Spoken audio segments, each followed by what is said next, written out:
Iran Israel সংঘাতে মধ্যপ্রাচ্যের অন্যান্য দেশের অবস্থান ছিল অস্পষ্ট। একদিকে তারা ইসরায়েলি হামলার নিন্দা জানিয়েছে, অন্যদিকে তেল আবিবকে আকাশসীমা ব্যবহারের সুযোগ দিয়েছে। প্রতিবেশীদের এমন পদক্ষেপে ইরান আরও দুর্বল ও কোণঠাসা হয়ে পড়ছে বলে মনে করছেন বিশ্লেষকরা। পারমাণবিক কর্মসূচিতে বাধা দিতে ১৩ জুন ইরানে অতর্কিত হামলা চালায় ইসরায়েল।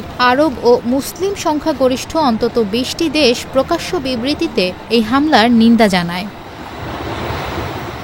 বিবৃতি দেওয়া দেশগুলোর মধ্যে অন্যতম জর্ডান। নিন্দা জানানোর পাশাপাশি জর্ডানের আকাশসীমা পার হয়ে ইসরায়েলের দিকে ইরানি রকেট এবং ড্রোন উড়তে বাধা দিয়েছে দেশটির বিমান বাহিনী। নিজ দেশের নাগরিকদের সুরক্ষার জন্য এমনটা করা হয়েছে বলে দাবি জর্ডান সরকারের। বিবৃতিতে সই করা মধ্যপ্রাচ্যের আরেক দেশ সৌদি আরব।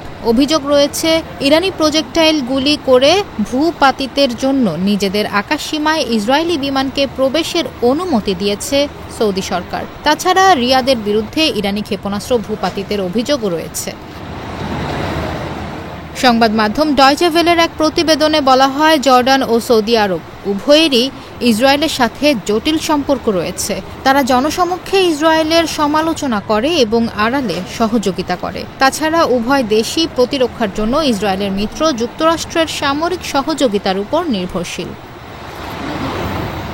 সৌদি জর্ডানের মতো মধ্যপ্রাচ্যের অন্যতম দেশ মিশরের অবস্থানও অস্পষ্ট। ইরান ইসরায়েল যুদ্ধবিরতিকে স্বাগত জানিয়েছে কায়রো। বিশ্লেষকরা বলছেন, ইরানের প্রতিবেশী সব দেশই তাদের অংশীদারদের মধ্যে ভারসাম্য বজায় রাখার গুরুত্ব সম্পর্কে সচেতন। এতে ইরান আরও দুর্বল ও কোণঠাসা হয়ে পড়ছে বলেও মত তাদের।